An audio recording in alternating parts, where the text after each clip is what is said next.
আসসালামু আলাইকুম। Life of Piu থেকে আমি পিউ আরও একবার সবাইকে স্বাগত জানাই।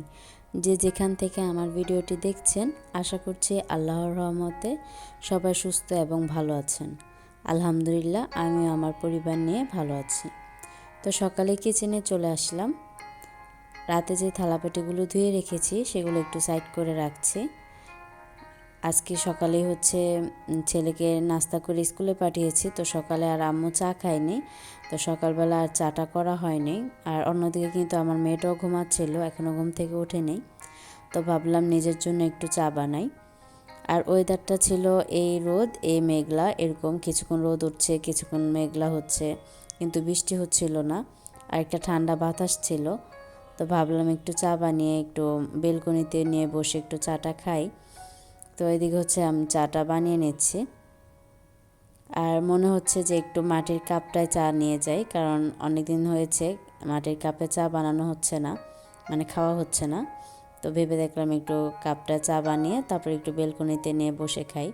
আসলে সেভাবে আমরা আমাদের যাদের ছোট বাচ্চা আছে নিজেদেরকে এক্সট্রা না একটা সময় দেওয়া হয় না। দেখা যায় যে একটু ফাঁকা সময়টা থাকে, ওই সময়টা বাচ্চাদেরই দিতে হয়, নিজেদের জন্য এক্সট্রা সময় বের করাটা অনেক কঠিন হয়ে যায়। তো যাই হোক, আমি চলে আসলাম বেলকনিতে, একটু এক্সট্রা সময় কাটালাম, একটু চা খাচ্ছিলাম।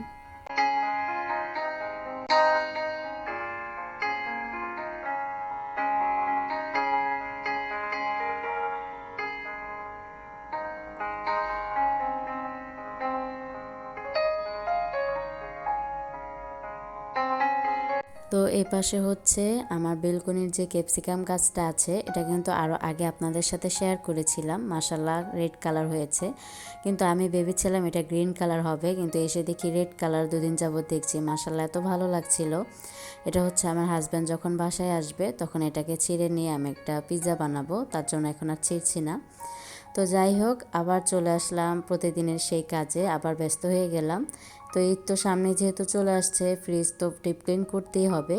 তো আজকে আমি পুরো ফ্রিজটা একটু ডিপ ক্লিন করে নিচ্ছি। আর যে বাটিতে পানি দেখছেন, এটা তো একটু লেবু পানি নিয়েছি, এতে করে ফ্রিজের যে একটা স্মেল থাকে সেটা থাকবে না, আর একদম ফ্রেশ লাগবে। আর এভাবে কিন্তু আমি ওভেনের ভিতরটা এভাবে ক্লিন করি, কারণ ওভেনটা আমরা যেহেতু রেগুলার ইউজ করি, দেখা যায় একটা অয়েলি ভাব হয়ে যায় আর একটা স্মেল হয়ে যায়। কিন্তু এভাবে লেবু পানিটা দিয়ে যদি ফ্রেশ করি তাহলে কিন্তু একদম ফ্রেশ লাগে, একেবারে ভালো লাগে দেখতে। তো এদিকে আমি ফ্রিজের সাইডগুলো একটু পরিষ্কার করে নিচ্ছি। তো ফ্রিজে পরিষ্কার করে নেওয়ার আগে আমি সব কিছু, এই যে সাইডের যে হ্যান্ডেলগুলো আছে, সবজির বক্স যেগুলো আছে আর কি, এগুলো আর কি একটু ধুয়ে পরিষ্কার করে তারপরে একটু ঝরা দিয়ে রেখেছিলাম। তো দেখা যায় যে পরিষ্কার করতে করতে এদিকে কিন্তু পানিটাও ঝরে গিয়েছে। তো এখন আমি স্টেপ বাই স্টেপ সাইডের হ্যান্ডেলগুলো আর ফ্রিজের সব কিছু সেট করে দিব। তো আপনারাও চাইলে যখন ফ্রিজটা ধুবেন তার আগে সব কিছু বের করে যা কিছু আছে সেগুলো একটু ধুয়ে পানি ঝরতে দিয়ে আসবেন, তারপর ফ্রিজ পরিষ্কার করতে নেবেন। তা এতে করে অনেকটাই সুবিধা হয়, যেটা এখন আমি আপনাদের সাথে শেয়ার করলাম। এদিকে কিন্তু আমার সেট করা হয়ে গিয়েছে। আর যখন ফ্রিজটা পরিষ্কার করবেন, ফ্রিজের মেন সুইচটা অফ করে নেবেন। তো এদিকে আমি গতকাল রাতে আমি আর আম্মু মিলে কিছু আদা রসুন ঝুরি করে রেখেছিলাম, একটু ব্লেন্ড করব এজন্য। আর এটা কিন্তু ডিপ ফ্রিজে রেখে দিয়েছিলাম। তো এখন আমি একটু বের করে রেখে দিচ্ছি, কারণ এটা আজকে ব্লেন্ড করব। তো বের করে রেখে আমি আমার রান্নার কাজে চলে এসেছি। তো আজকে এত ব্যস্ততার কারণে সেমন কিছু রান্না করব না, বাচ্চাদের জন্য একটু ডাল রান্না করছি। আর এখানে গজার মাছ ছোট ছোট করে কেটে নিয়েছি, এটা আর কি একটু ভেজে ভুনা করব। আর সাথে ছিল একটু বেলে মাছ হাতে মাখিয়ে বসিয়ে দিয়েছি। এই বেলে মাছটা কিন্তু আমার খেতে খুবই পছন্দ, খুবই ভালো লাগে বেলে মাছটা।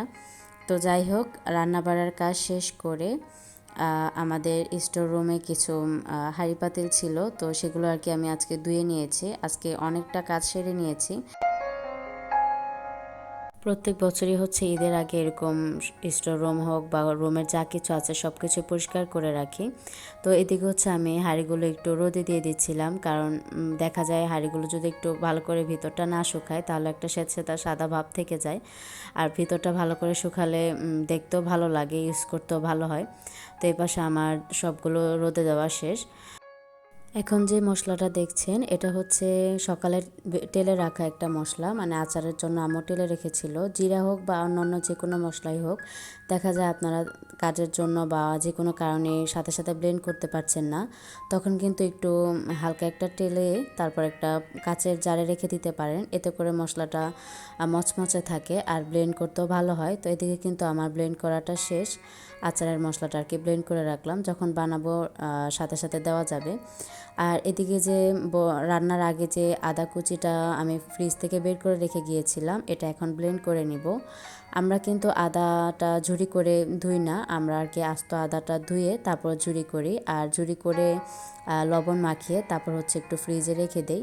এটা কিন্তু ফ্রিজে রাখলে এটা আইস সহ ব্লেন্ড করতে বা বাটতে সব কিছুতে সুবিধা হয়। আর আস্ত আদাটা ধুয়ে রাখলেই সুবিধা বেশি হয়। ঝুরি করে অনেকে ধুয়ে তারপর মশলাটা ব্লেন্ড করেন, এতে কিন্তু আদার রসটা বের হয়ে যায়। তো যাই হোক, আমরা কিভাবে করি সেটা আপনাদের সাথে শেয়ার করলাম। এখন হচ্ছে আমি রসুনটা ব্লেন্ড করে নিচ্ছি।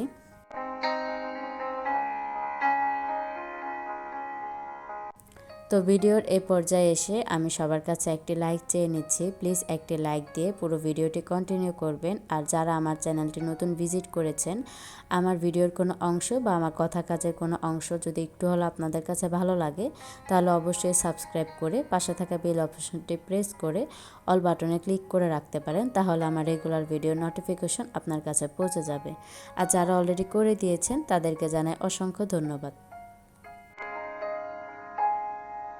তো আমার পরবর্তী ভিডিও দেখার আমন্ত্রণ জানিয়ে সকলের সুস্থতা কামনা করে আজকের মতো এখানেই বিদায় নিচ্ছি। আল্লাহ হাফেজ, আসসালামু আলাইকুম।